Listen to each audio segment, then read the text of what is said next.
What's up, sports world? Y'all already know what it is, man. It's World Class Wednesdays. Yeah, we doing it a little different today. You did not see an introduction video, and for good reason, because great conversation is going on. You already know who's in the building.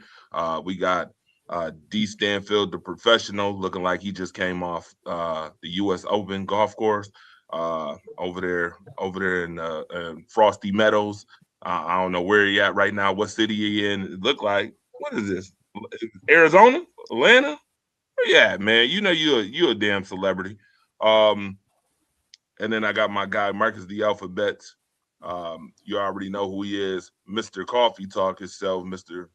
Friday Night Lights, Mr. Season 7, with fresh perspective, of course. And you already know who I am. Andre the Torch Robinson, the fire starter, already here. Listen, y'all might as well go ahead and disseminate all that information that y'all just had uh, during this conversation because it's a very good conversation and it actually needs to be had. The closer that we get to the NFL season, you know, September is coming up less than 2 months away. We got probably about We're We less than 53 50 days. days from kickoff. We're less than 50 days. We are 53 We're days less than 50. from the regular season. Exactly, 53 days. so might as well, you know, kick off the show talking about which I was talking about earlier before we Well, started the show. look. And So look. we was talking about windows and playoffs and what team is gonna do what. And we'll let y'all go ahead and I'm gonna let y'all go ahead and let the world in on y'all conversation. Well, I think we use the term windows like a little bit loose, a little bit too loosely sometimes, just like we do the word great. That's one of my pet peeves there when people are ready to crown people and ordain people after a little bit of success. To me, it's about consistency, it's about longevity. Just having one or two fluke years does not make you great. But we're talking about windows, not just the conversation started from with the Buffalo Bills, but I want to make it a little bit broader. We've seen this. I'm a historian, and I'll never forget when Dan Marino went to the Super Bowl early in his career, and you could not have told anybody that Dan Marino would never be back to a Super Bowl ever again. You could never. You would not have convinced anybody with all of the hype and the accolades of Dan Marino at that time. You know, the single season passing leader, what he did. I think it was like 5,000 yards and just incredible stats. And then to go to the Super Bowl and to beat that 85, that 80, that Bears team, that Super Bowl Bears team that only lost one game. You could not have told anybody at that time that Dan Marino would never make it back to another Super Bowl. So we have to stop and stop being so presumptuous, in my opinion, of just saying because somebody's there that the window's always open as long as this guy is there. Every season is its own story. There teams that we thought would be dominant or maybe a Super Bowl, Super Bowl caliber team. There is a very real possibility that the New England Patriots do not even make the playoffs this year. I don't think that that'll happen, but when you look at the numbers, I don't have the exact statistics for that. But the Super Bowl loser usually has a very bad year the next year. The Super Bowl hangover or whatnot they call it.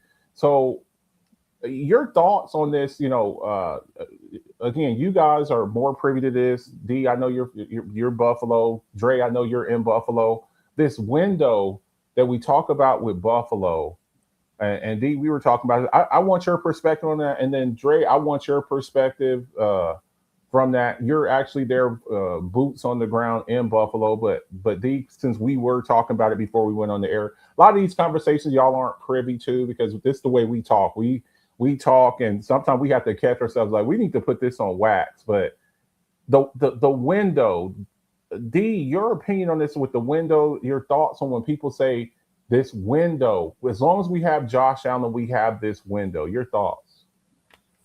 So, uh, so, so, it, so it's funny that you ask about the window pertaining to Josh because I mean, as you know, I'm currently celebrating two quarterbacks. I'm watching two quarterbacks closely. It's Josh and Caleb. Um, and so for me, the window conversation is very relative, but it's also very skewed because I think that with talents like Josh and Mahomes and Caleb and Lamar and Burrow and those alike, I think there is a window that's open. But but the NFL is a building, and even if your window is open, you still got to look out that window to see what's available.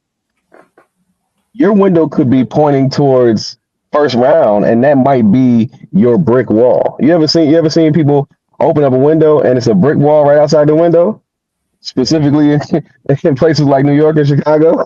In Chicago, yeah, I was about to say, yeah. Yeah. Yeah. What if that window is open, but the opening in that window leads nowhere? And sometimes that brick wall is put there by the inner workings of your organization, which is what I'm ultimately getting to when I talk about my Buffalo Bills. Um, I think that there is always a a window of opportunity for the Bills as long as they have a healthy Josh Allen who is peaking towards the middle, almost at the tip to peak over of his prime. I think that there is a window there. The problem is what's outside of that window is highly, highly limited because of, like you said, Marcus, location. There's not a whole lot of appeal in Buffalo. So the draw for free agents is really based on what the organization can provide to you. They're not providing you with a great city, but sometimes great cities can be a distraction. Miami, they for the past 13 years they provided you with at least a culture of stability. Now that has been shaken up. So what happens if things go bad this year? Then everything that you've built to present an environment that you can say, even though we don't have this, we have this, is now in flux or vulnerable. And then you look at the contrast with Chicago and Caleb, and you look at what's going on in the city with them eventually potentially becoming the Indiana Bears, and you might say to yourself, well, I don't want to I don't want to play for a team that's that's closely being located to the origins of the KKK. Just saying. So um, that's the window of opportunity is always going to be there as it pertains to talent, but uh, it might be limited based off of what the organization is able to surround you with. And I'll leave it at that. Okay. Dre, your thoughts on it? Again, your boots on the ground. Your thoughts on this? And look, I don't want to just like single out Josh Allen. I think there's, when you look at Lamar Jackson, you look at Justin Herbert, you look at Trevor Lawrence, you look at Joe Burrow. Some of these quarterbacks that were highly drafted guys.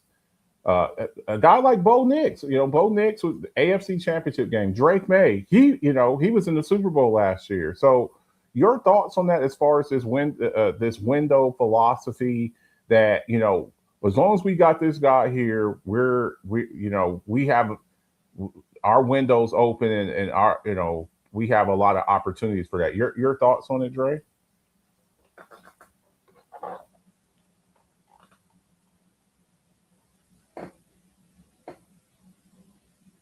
Dre.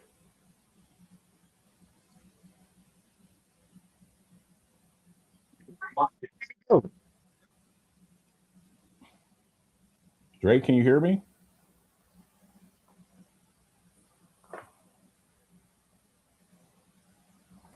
I just think when people use that window, or I've seen this window argument with people, and look, I've been watching football a long time. I remember there some of the quarterbacks that we think so highly of, that we put on pedestals.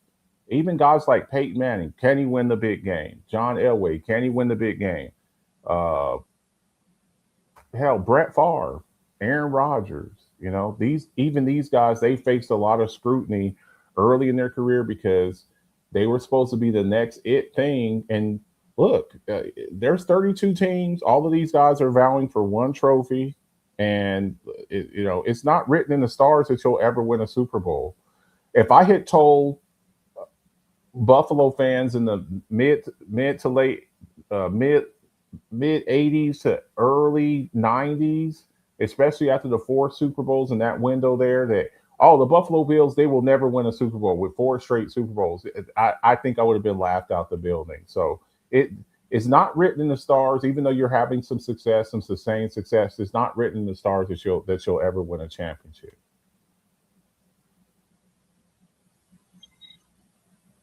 So where's the alphabets? First and foremost, you already know.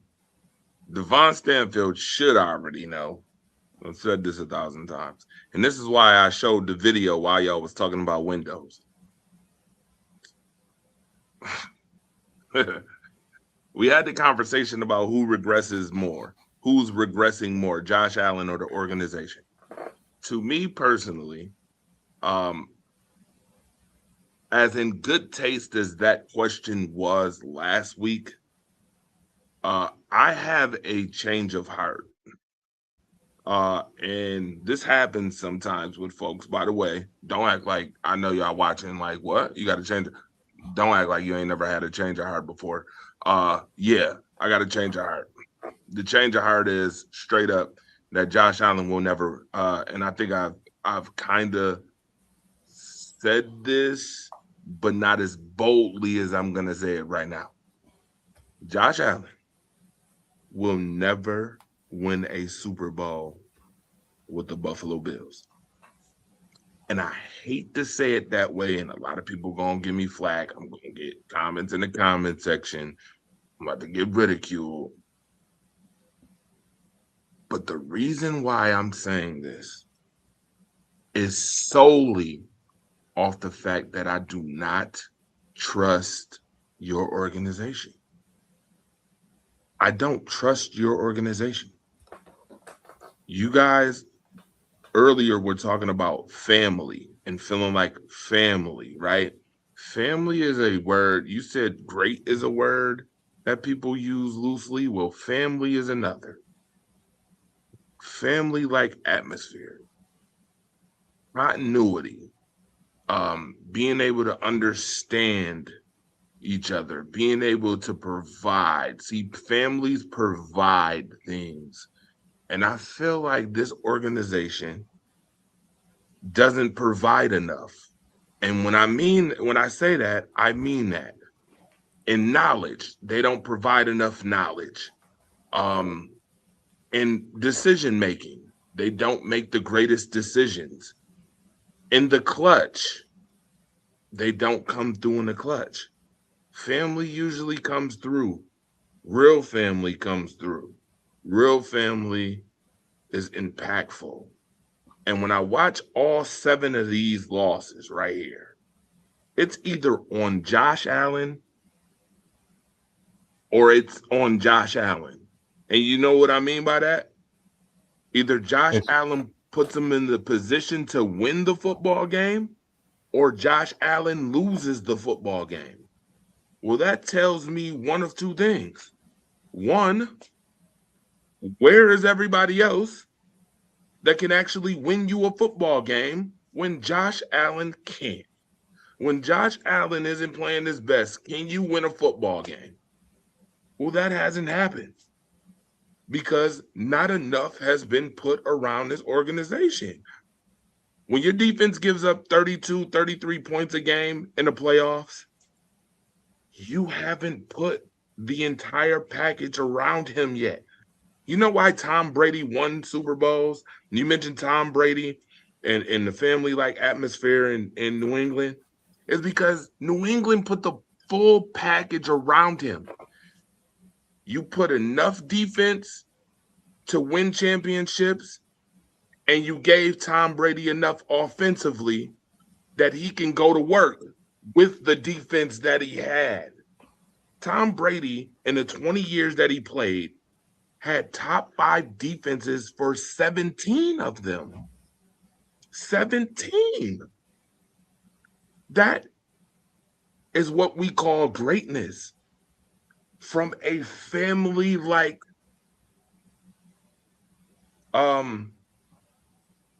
dynamic. From a family like dynamic. That's greatness. You're putting somebody in a position to win. And I think a lot of people overlook putting people in position to win.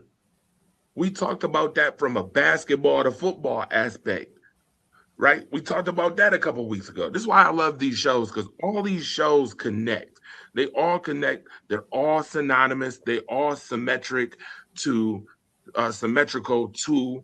the conversations that we have week to week. Families do that. You see what I'm saying? Families do that. Family matters. And I'm not talking about Steve Urkel. I'm not talking about Laura. I'm not talking about Carl Winslow. Jesus Christ. Family stuff matters, man. Those dynamics matter. When you're the quarterback, I heard somebody say this, and I don't want to do an impersonation, but I feel like one's coming. When you are the quarterback, it's like holding the entire team in the palm of your hands. What decisions you make with the football impact a game. I've heard people say, well, an interception is just a punt, or a fumble is just a punt. I'm like, what? What is wrong with you? Do you know how I look at turnovers? I look at turnovers like when you play a video game like Sonic and you lose a life. Because essentially when you turn the ball over, you're losing an opportunity to elevate said life. You see what I'm saying? You're losing the opportunity to put yourself in a more winning predicament, in a more winning dynamic. And I feel like that's where a lot of stuff gets lost in translation. Like Josh Allen turned over the ball. What, they had 4 turnovers against the Broncos? And to me, that the one that was really They devastating. had 5 turnovers against the Broncos. Josh just had 4 of them. And say that again. They had 5 turnovers against the Broncos. Josh had 4 of them, but the most critical turnover was not from Josh. Although you could argue that the most critical one was from Josh because it was right before the half. But that was not the momentum changer. The momentum changer was the fumble by James Cook. Right before the half, when you're going in and going in to get 3 points, and instead you turn over the ball and they get 3 points. I think that was a huge momentum shift. And it was unnecessary. We were about to go up 17 when he fumbled. Okay, we can. Okay, that's and fine.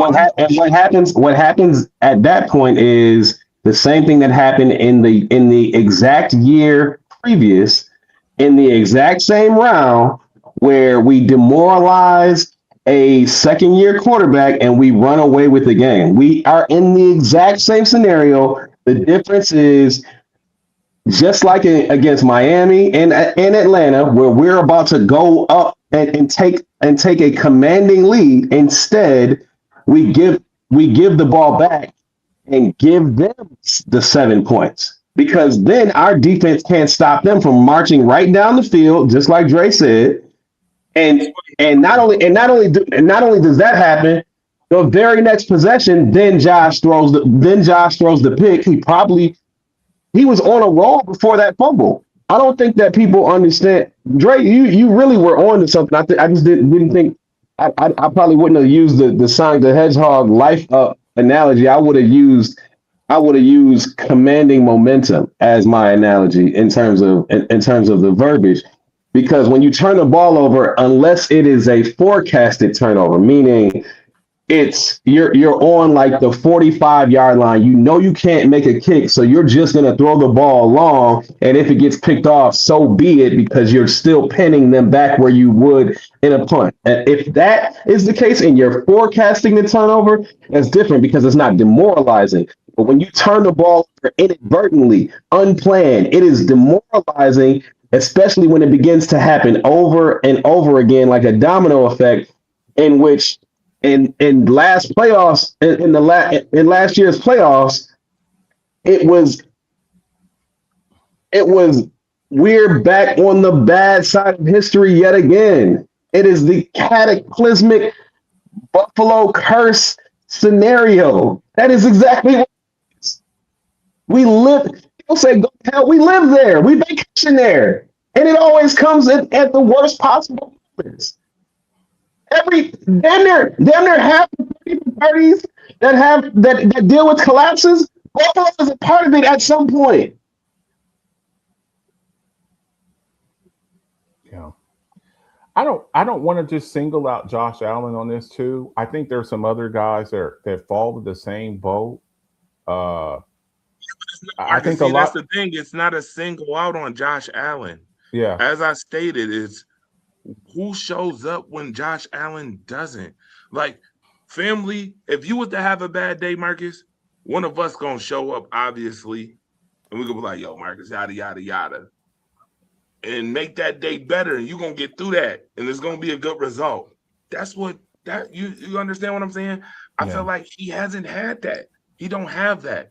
It's either Josh Allen put him in a position to win, or he puts them in a position to lose. And I feel like until that dynamic changes, where you actually add something to, this is where family and partnerships become a matrimony. When you add something to, when you're a compliment to, that's when they're gonna win. But I don't feel like this organization does enough to compliment to. Like, you do dumb shit, like, excuse my, and I'm sorry to put it this way, you do dumb shit like get on live air and throw people under the bus, throw players under the bus, throw coaches under the bus. Your owner looks like a fucking buffoon on national TV because he's not a sports guy, and he's running his mouth aimlessly trying to save face. That shit is not gonna win you a Super Bowl. Making decisions like, "Oh, let's have Josh Allen in these interviews, these coaches' interviews, where he shouldn't even be to begin with," and then you turn around and you promote the guy who looked like he was stale offensively late in the season anyway. Then you promote him. Dumb shit like that. That's why I don't trust him to win a Super Bowl with this organization, unless this organization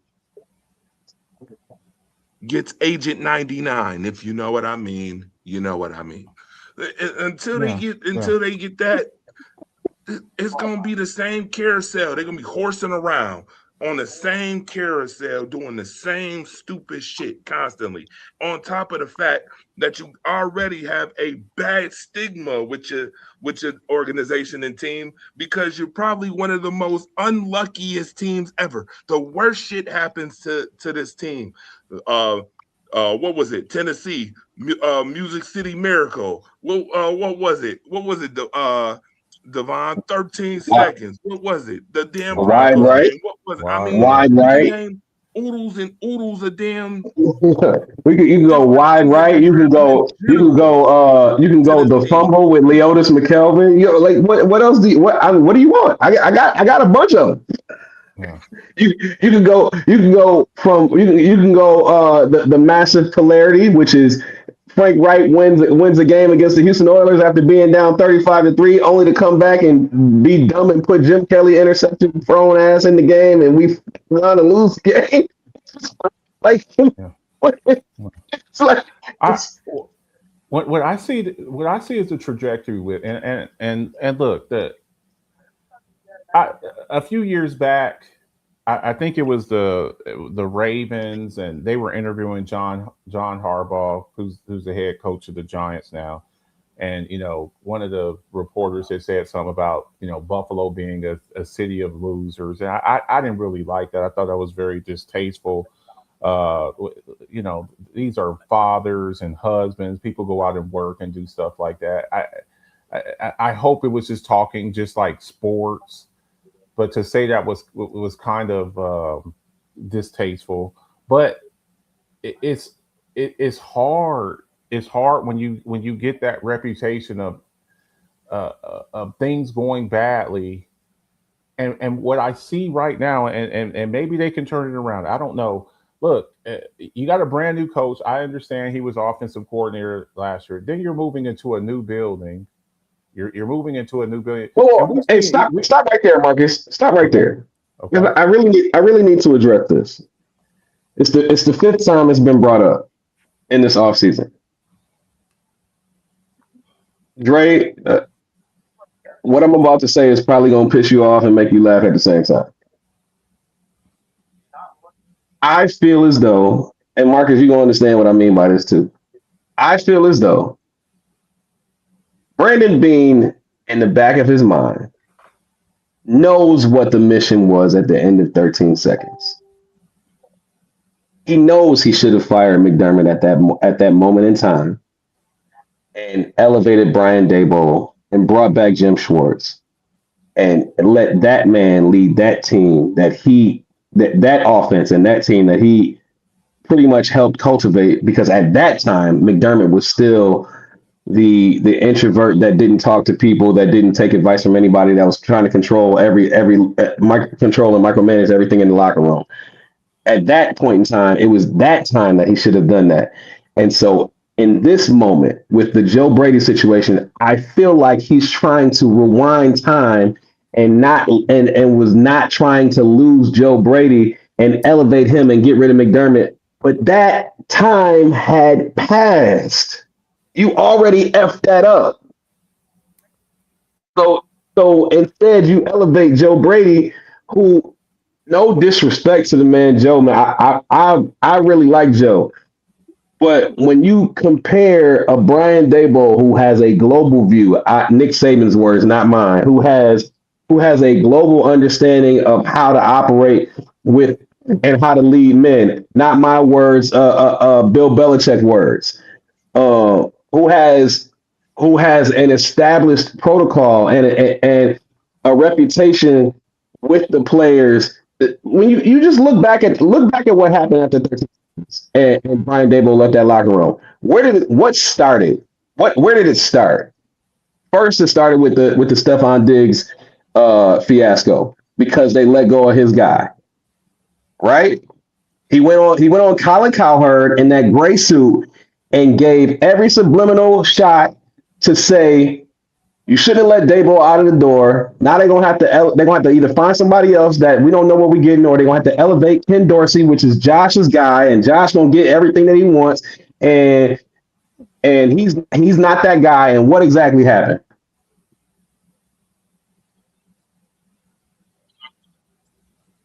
So you're trying to rewrite history based off of a mistake that you made, instead of learning from your mistakes and doing better.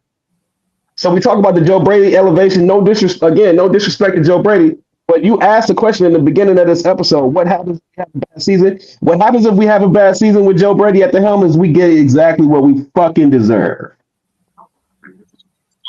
Hold on that, Marcus, real quick. I think I've told you this, and I've also been one to apologize about this too, because I was one who said that Daboll was stale.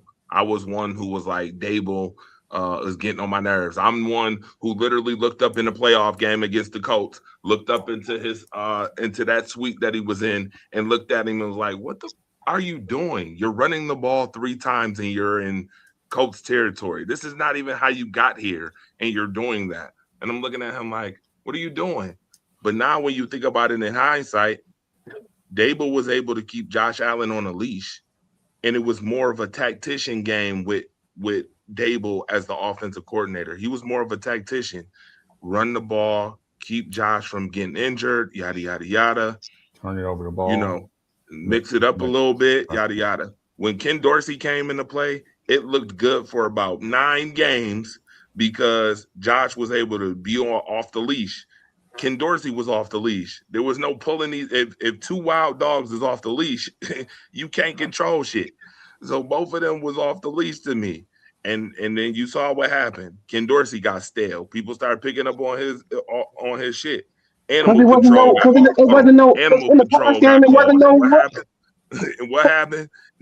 They started controlling Ken Dorsey's ass. They started putting the tranquilizers to Ken Dorsey's ass Because it wasn't no damn. It wasn't no damn. It wasn't no routing concepts. It was throw the ball long and let Josh find talent. Run around and make plays and stuff like that. So we have to get out of this habit of just in summer we got to get out of the habit of just saying just because somebody's there. It's not written in the stars. I don't care who it is. If we've seen even the greatest of quarterbacks that look, I watched John Elway. He didn't win a Super Bowl till his last 2 years, and they stuck with him, and there was a lot of lean years. So, and what did it take to get it though? What did it take to get it? A running game, because that's what they were doing with John Elway. It's like, John Elway, save us. Go out there and save us. Run around and carry us. And then when he got older, he just couldn't do it anymore. So they had a top 5 defense, and their running game was the number 2 running game with the number 1 offensive line in the NFL. And John Elway only had to be Elway when it was absolutely necessary. On that helicopter play. So you see this with these organizations, in the words of Winston Churchill, he who fails to learn from history is doomed to repeat it. I think that there are some historical references that you can use as far as this. You look at a guy like LeBron James at his first stint with Cleveland. You get a guy like that who's just so dynamic, and you just think he can always save the day. And it's like, you're a superhero, but guess what? You're going up against a bunch of other superheroes too. As great as LeBron James is, you're having to go out there against the Boston Celtics with those guys that they had with Ray Allen and Kevin Garnett and Big Baby Davis and Rajon Rondo and all them guys that they had. It's like you're overmatched. You're overmatched, and Marcus, I'm starting to see that. Yes. Wilt Chamberlain, until the 70s, Wilt Chamberlain might have been the greatest basketball player that we ever saw. But when you run it up against Havlicek and all them, you run it up against 5 Hall of Famers, it doesn't matter. Yeah, it's just you're outgunned. So we'll see. So I knew we'd have to talk about this. First off, congratulations to Spain. D, I know you're a little bit upset. I know you were rocking your Argentina jersey, your Messi jersey last week. Repel the racism. Look, there's been this running, this inside joke with me and Dre and with D about. Look, I'm not a very superstitious person. Okay, I'm just not. But when you start to see certain patterns developing over and over and over and over, look, what are we doing here? And Dre, we talked about this a little bit, with the Knicks game, with the USA, what was it? Was it Belgium? Yeah, USA and Belgium. USA and Belgium. The Knicks game, now this Argentina thing with this guy is the real life Eddie Mush from Bronx Tale. Don't touch the dice. Don't the girl touch the dice. say? Until you do right by me, everything that you touch.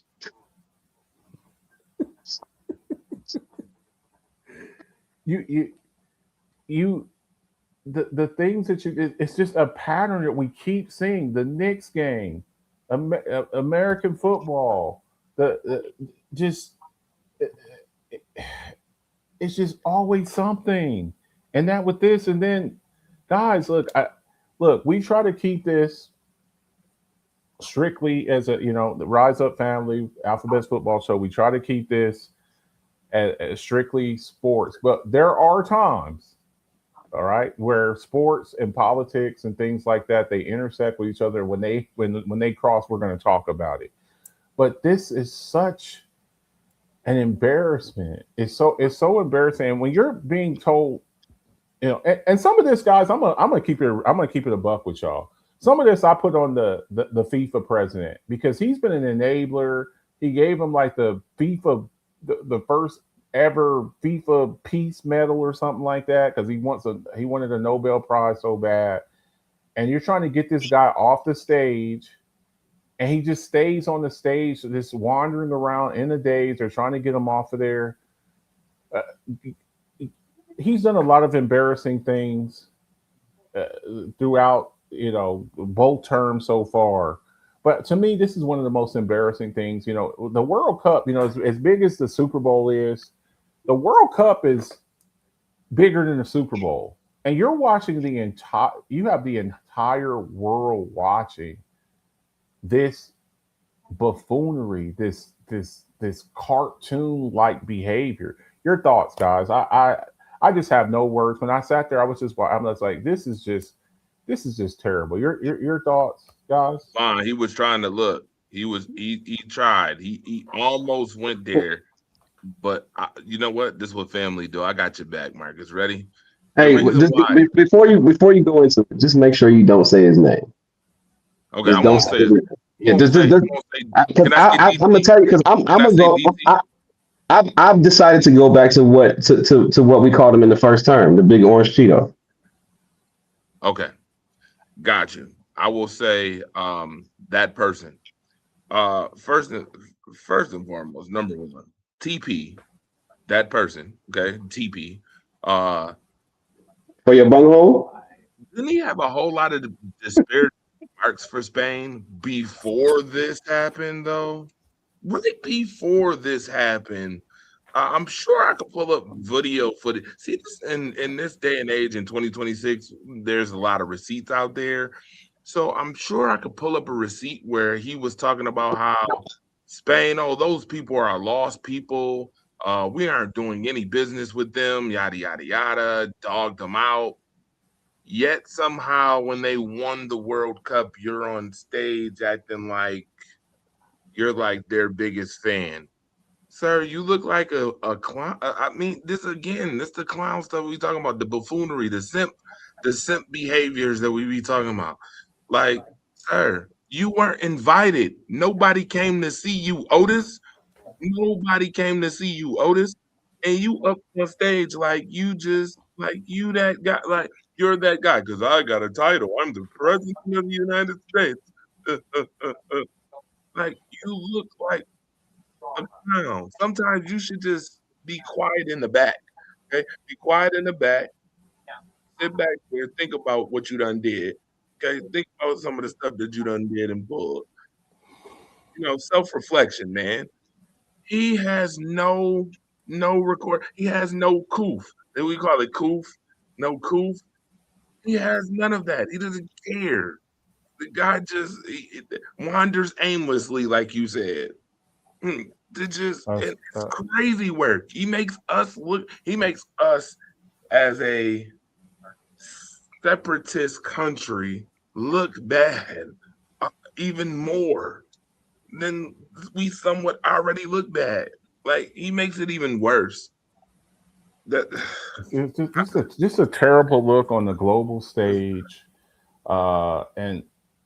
and you wonder why a lot of these athletes, and there's some out there, the one during the UFC fight that called Michelle Obama a man and whatnot, and he's laughing, and it didn't say anything, but it's just so demeaning for the office. This is a time where, and then with and then taking credit for the World Cup. Oh, I'm the only one who could bring the World Cup to the United States. These World Cup uh, host countries are decided. These World Cup host countries are decided years in advance. They decided on this in 2016 when Obama was still president, and you're like, I'm the one who brought it here. No, it's just like with the Super Bowl. We know who's the next like 4 or 5 hosts for the Super Bowl is going to be. We know who the next like 4 or 5 drafts were. I think next year's draft is in DC. It was in Pittsburgh this year. Shout out to Sharon Mullen, my lovely coach from on Die Hard at Pittsburgh this year, but I think it's in DC next year. This is already determined, and you take credit for things that are like you had no part of. It's like mentality. So actually, Columbus stuff. This World Cup was actually decided during Biden's presidency in 2022. It was decided. So either way, it wasn't Trump. That was Biden's term, correct? Yeah, that was Biden. This has been determined since 2016. Like look, it's every 4 years. It's every 4 years. They made the decision on June 16th, 2022 to do the U.S. to do the U.S., Mexico, and Canada. So that's Biden's term, though. So it's Biden's term, but Marcus is not wrong. They do it. They make the decision on the next World Cup while they're going. The committee is deciding while they're actually actively playing the current World Cup. So if you recall, in 2012. Obama was really, really pushing for the World Cup to be in Chicago, the World Cup final to be in Chicago, and couldn't pull it off. But Biden got it done in 2022, but Obama was a part of that pitch because he didn't get it in 2016. So, but I digress. We just. It's a tough situation. I don't like to give him too much airtime. I want to talk to y'all. I talked about this a little bit on Coffee Talk yesterday, and while I have y'all here, I wanted y'all's thoughts on this. That the ESPN's going through these massive layoffs and firings or whatnot. D, you had said something a couple of years ago. I don't even know if you remember saying it, but I remember you saying it because a lot of the nuggets that you guys put out there, I enjoy watching you guys, the information that y'all put out there like this. But a couple of years ago, you had talked about business models going forward. We had talked about this, I think, on Talk of the Town. So as you all know, everybody out there, I've had it all up. I posted up in the Rise Up Family Group and the Alphabets Football Show page about these mass layoffs and exodus from ESPN, worldwide leader in sports. Now, you know that there's recently there was a merger between ESPN and NFL Network.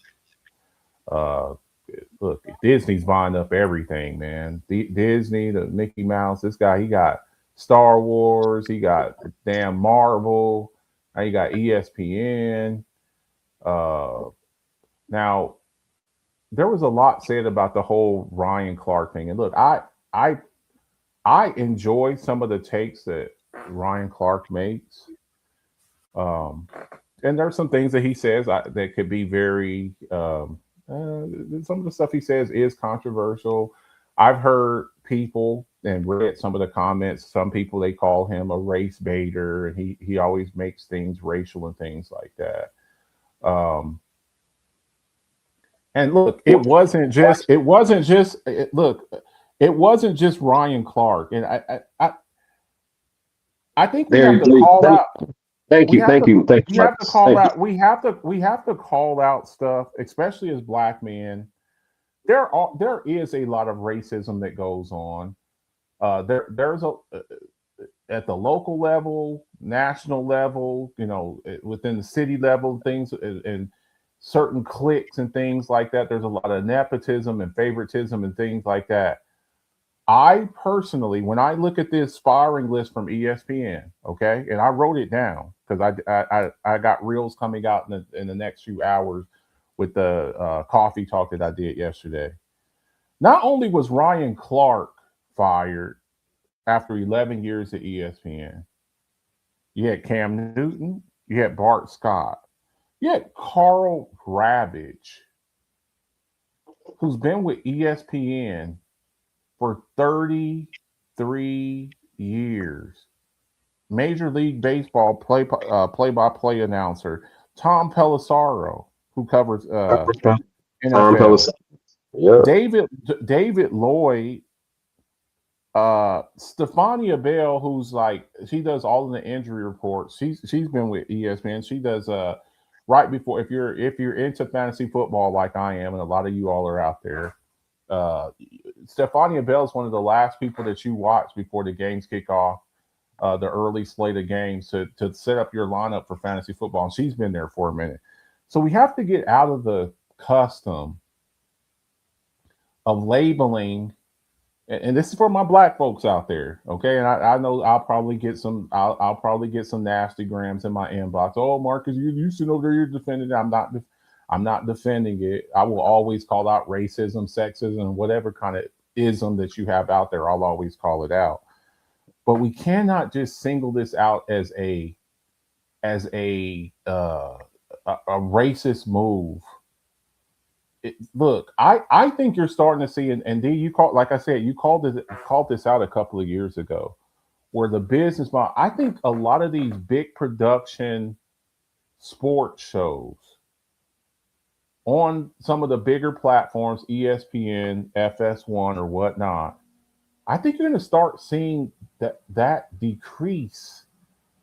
It's a lot of money that goes into that. And let's not forget, these are businesses.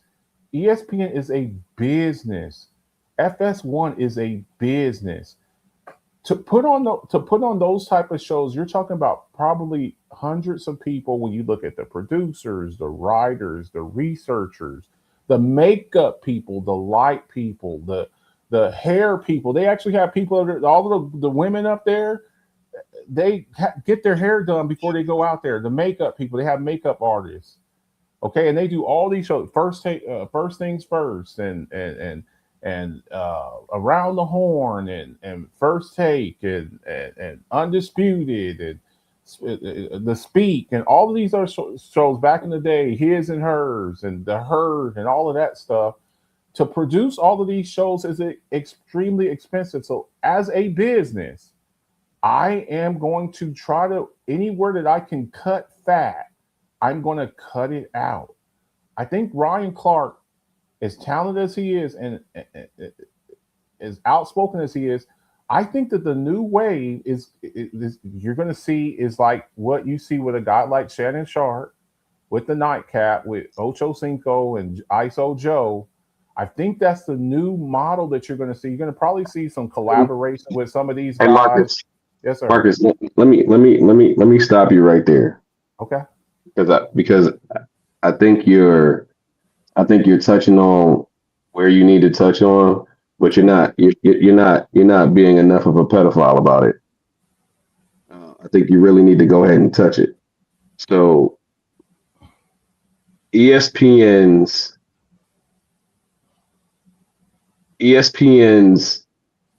Pat McAfee experiment is about to take over traditional sports media. What they are doing with sports media is exactly what the music industry has done to music. The acting industry is now doing with acting. They are trying to create a movement where the majority of people that they put on the air are self-marketed, self-produced, already have a successful model in place, and you can see it. The writing has been on the wall because the NFL Network, for all intents and purposes, is very one dimensional. And when you replace that one dimension with something like a McAfee, or like you said, the Shay Shay Show, where they galvanize an already existing following into a show or into a series of show to fabricate ratings that don't really exist by your construction, but were already constructed for the purposes of more and more ad dollars. They're missing what's happening. The reason why it was so easy to cut ties with Ryan Clark, my frat brother Ryan Clark, is because they knew he was going to be good. Bart Scott, Cam Newton, they already have platforms where they're already making millions. Jalen Rose. And nobody's asking the big question, because when this stuff happens, nobody's asking the big question. How much was the severance?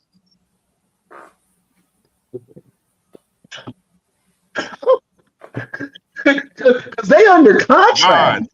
Devon, get the hell out of my head, man. I'm telling you right now. I want to listen, sir. It's like I'm wearing a red and blue hat with you. Get out of my head, bro.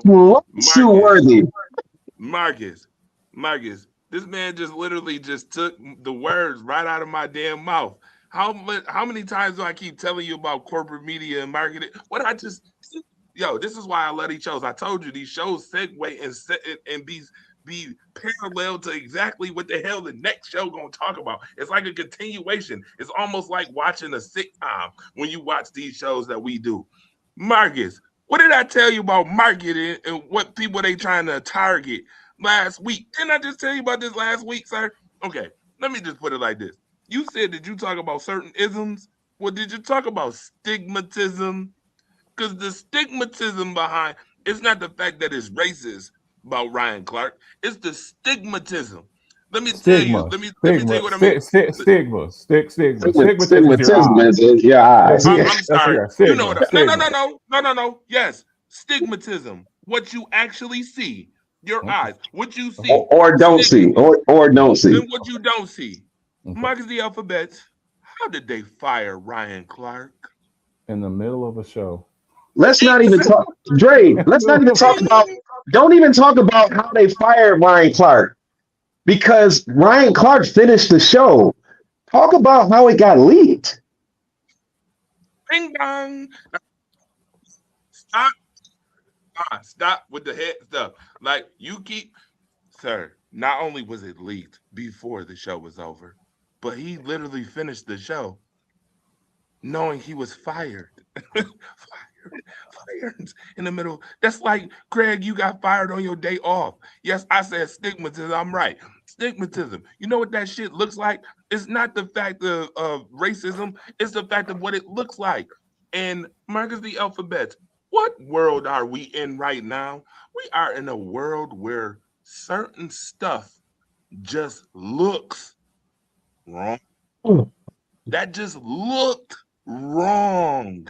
And why? Because once again, as Devon just so eloquently spoke with disseminating that great information that he just took right out of, I feel like what's the place? Get Out. Remember Get Out when they was messing with? I felt like I just had damn near a Get Out moment because he just took it. I told you about marketing. You remember they paid Stephen A. all that money, right? Yeah. I think we have to say. I think we got to look. I'm going to say this too. I'm going to say this. I got one more point to make. Drake cut me off right before I made my most powerful point. Watch these networks start signing 360 deals with the people that they partner with. For the purposes of this, you already have a following. We're partnering with you.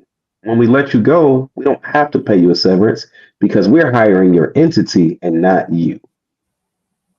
Yeah, I also think that, and when I say this, it's probably going to ruffle some feathers. Ryan Clark, guys, guys like Ryan Clark uh, are very outspoken people. Which makes you They're expendable. not like they're not like Stephen A. Smith, one of those go along to get along type guys. Yes, sir. Yes, sir. And this here is why all of these people. I remember Jalen Rose going off on Skip Bayless, calling him little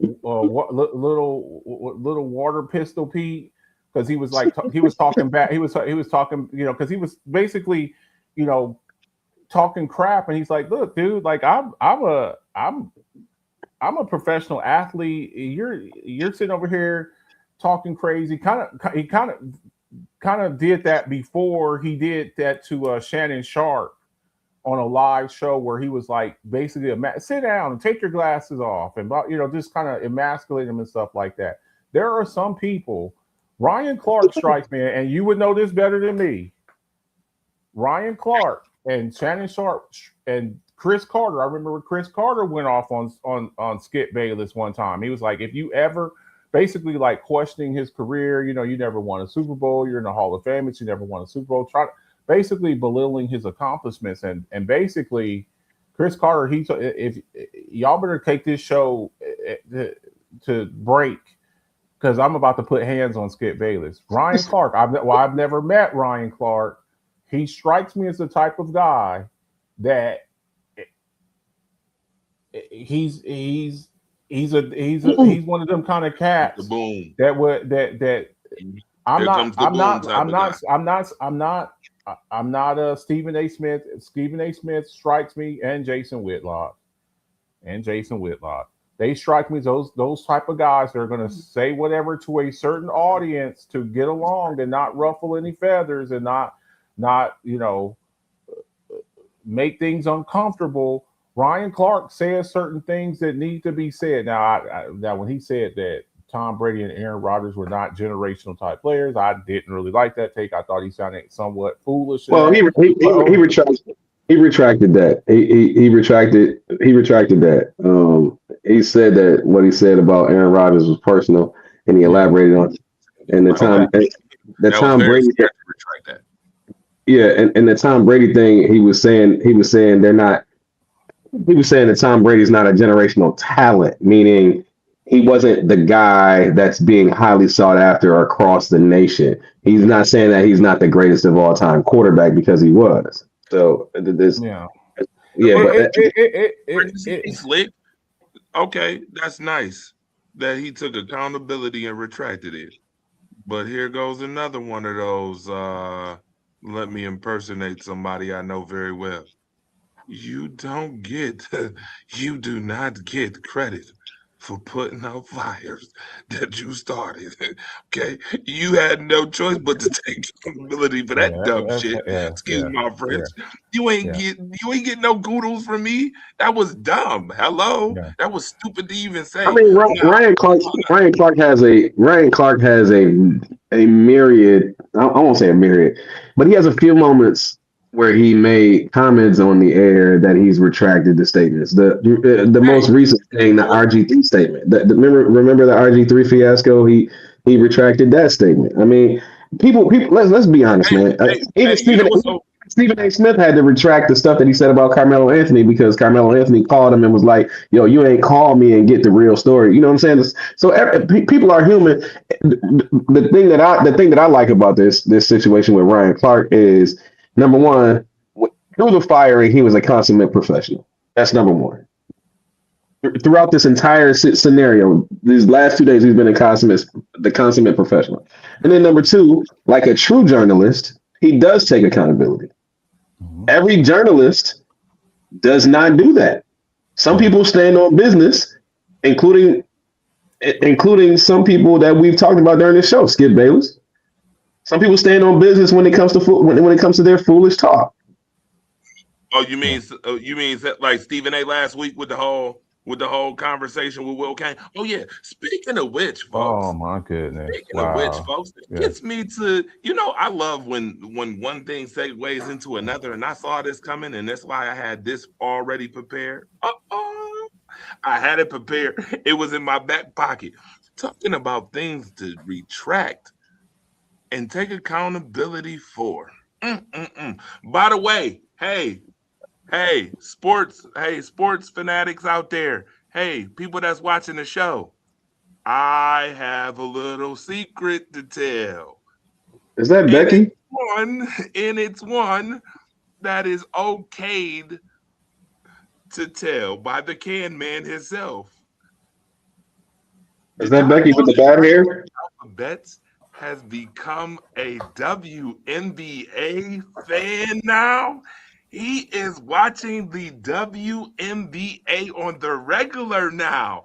I'm getting messages in the evening and at night and in the morning about players from the WNBA with Marcus the Alpha Betts involved. I swear, turning a corner, I swear, I never thought some things you'd ever see until you actually see them. Marcus the Alphabet. This is specifically for you because you have been welcomed into the club of the WNBA fan base. Sir, Yo, when man, we heard this, I'm not buying this. I'm wondering what your thoughts are on this right I'm not, here. This I'm not page. buying it. I'm not buying this, man. I'm not buying this. Marcus is not a WNBA fan, man. I, I, Marcus is not a WNBA fan. I don't care what you say. Marcus is an Olivia I, Miles and Caitlin Clark. I mean, Olivia Miles and Paige Becker's fan because he hates Caitlin Clark. And I don't care what you say. yeah. And Marcus can't wait till Juju Watkins get into the NBA because there's another person that cooked Caitlin Clark. Do No, not be and I've mistaken. been watching. I've been watching my girl Lauren Betts. I've been And watching my Lauren girl Bell. Lauren Yeah, Betts. yeah. You know what I'm Yeah, saying? do So not be obviously, misled. Marcus is not a WNBA fan. He is a WNBA player enthusiast. He is not a fan of that game at its core. Please do not be misled, people. Marcus is throwing y'all a fish line so he can say, "Gotcha, bitch." no, look, seeing this story, Torch, it kind of reminded me. It kind of reminded me of what we saw during the women's college basketball with Gina Auriemma. People eventually show their true colors. People will always eventually show their true colors. What would lead you to make a comment like that?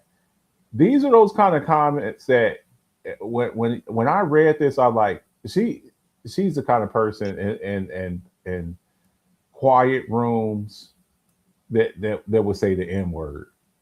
This is that's the impression that I got.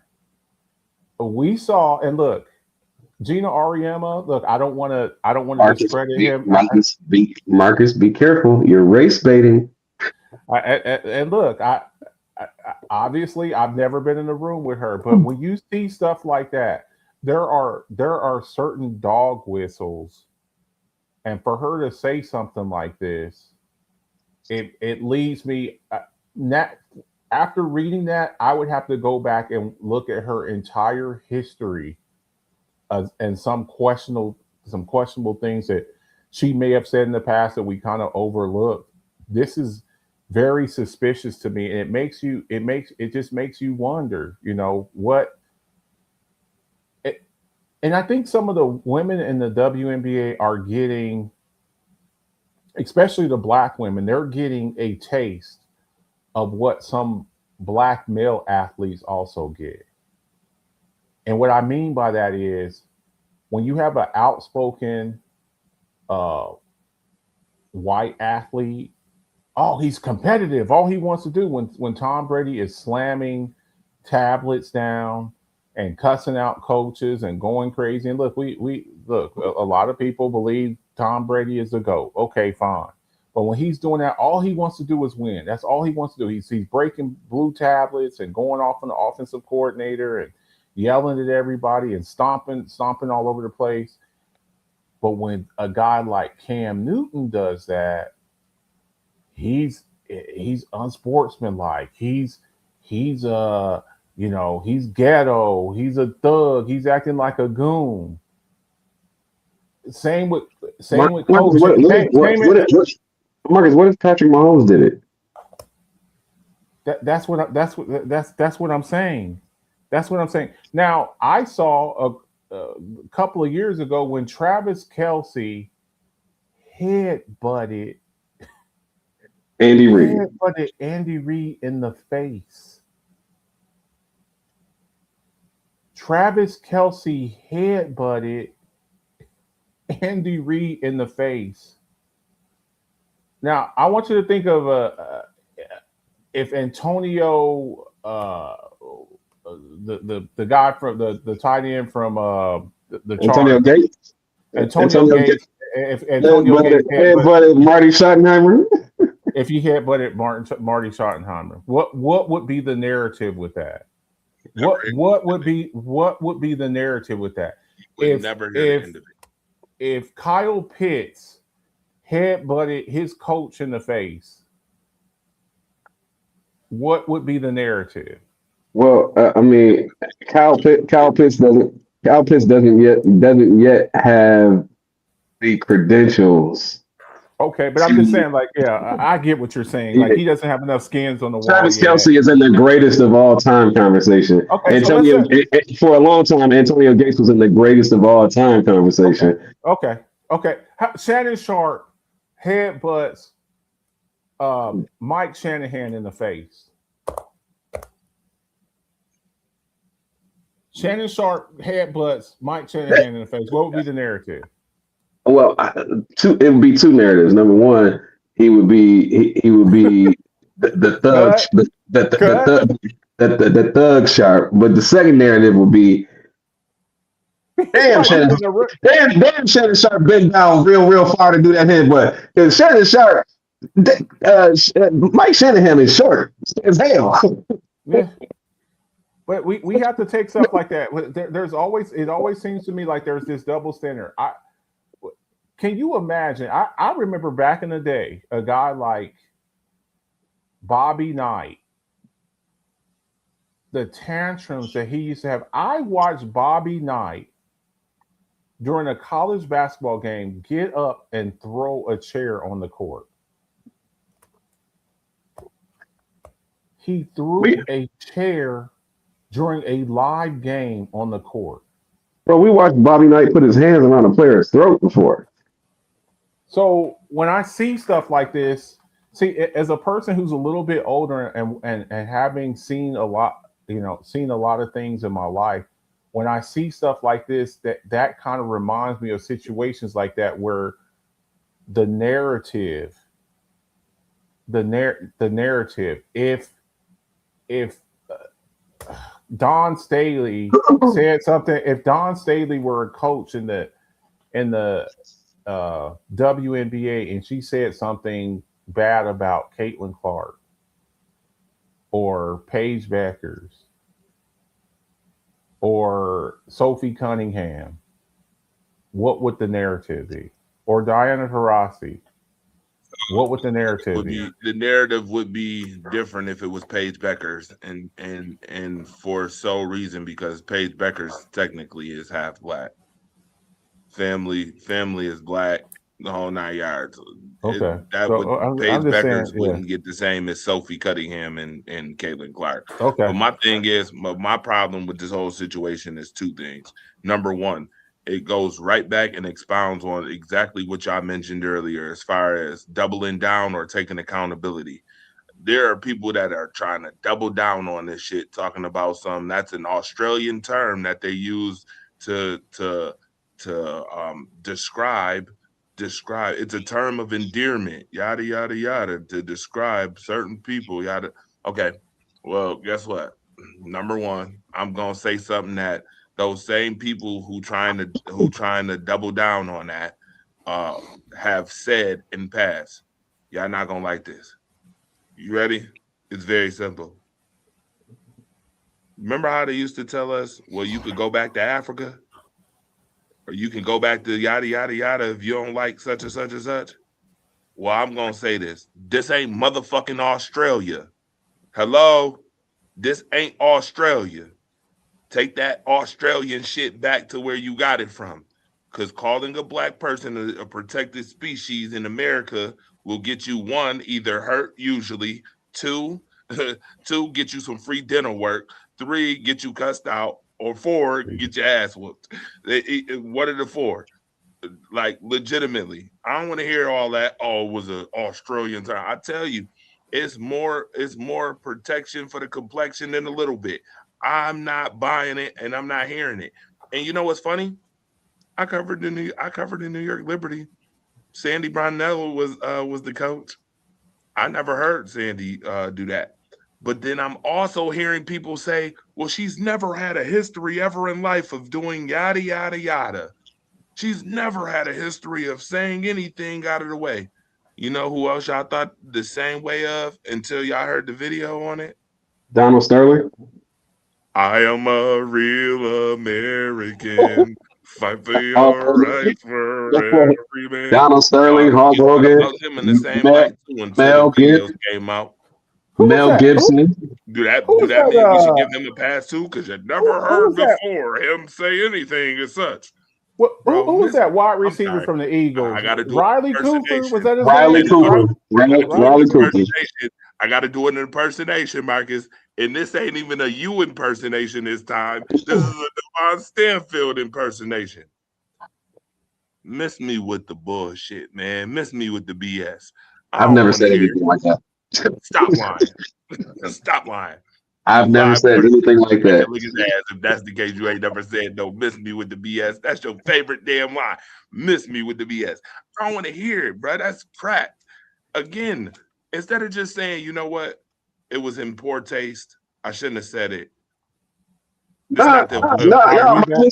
No, Marcus. No, Dre. trying to be No, Dre, simple. because if no, Dre, no, because if we were to turn around and say Paige Beckers and Caitlin Clark are members of a protected species. Oh, so you're not saying that about Paige though, because he's just one of us. I'm sorry. No, Paige I'm saying that. I'm saying that because didn't a certain team go draft a certain player's girlfriend on purpose on the same team? So if the reply to that was, I need you to lay off. I'm gonna need you to lay off. Darko Fun now. You call it her Darko is crazy word. Yo, who was it that came out and said that WNBA locker rooms are a cesspool for lesbianism? The WNBA player. Who said it? That she was being preyed on. What is her name? Was it Skylar Diggins? No, it wasn't Skylar. No. Skylar actually stood up against it, but against those comments. But it was I forgot her name. She kept getting traded after she made the comments. Oh, okay. Regardless of the fact, like comments like that, like it shows who you really are. Like, look, I get so tired of people saying, "Oh, you just misinterpreted what they said. They didn't mean it like that. You're just a snowflake. You misinterpreted it. There's something. They didn't mean anything by that. I think I'm a fairly intelligent person. Hey, Marcus, the road to hell is paved. Yeah. The road to hell is paved with good intentions. Yeah, if it was Cameron Brink, you know what I'm saying? Like she's this good old All-American girl, Caitlin Clark. If it were said like that by a black coach, it would be a problem, and we have to keep it a buck, man. It's a lot of times people they try to sweep stuff under the rug, man. It's just so frustrating, man. Like you know what that means, dude. You know what that means. Stop it. Just like stop it. You know what I'm saying? So we'll see what happens with that. Hey, calling calling a black woman a species, Yes. as if you're not a part of the same exact genealogical construct, is wild. Crazy That is work, man. It's wild. crazy work, man. It's crazy work. Gotta stop. They just gotta stop with the, oh, I didn't mean anything by that. Like I would almost respect you better. It's like, yeah, I said it, and I stand on that. I'm not apologizing. I stand on that. So we'll see. We'll keep our eyes and ears open as far as that. Was she suspended for that, or is that still under investigation? Or is One that, or freaking game. One game. One game. One game.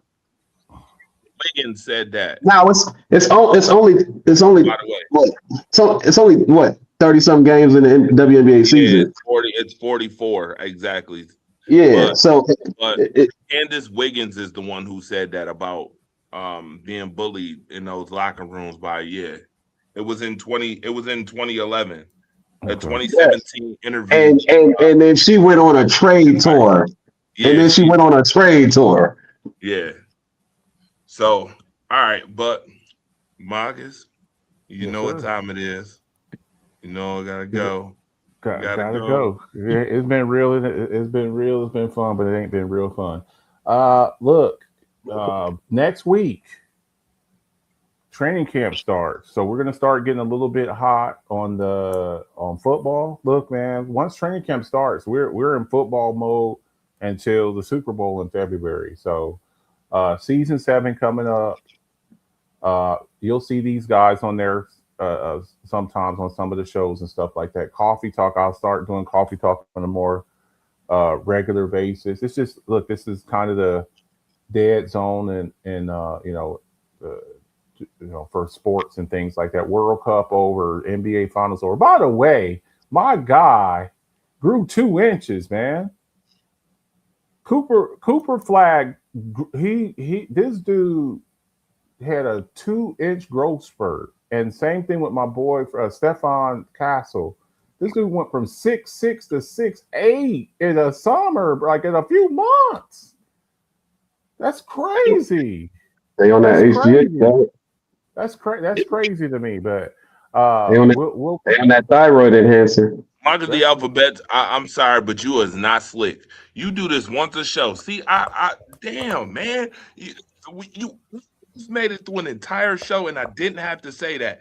But you just had to add your 2 cents on 2 inches, thinking that those 2 inches was going to get you 2 inches closer to a damn NBA championship. It ain't. I don't give a damn. Okay, hang on.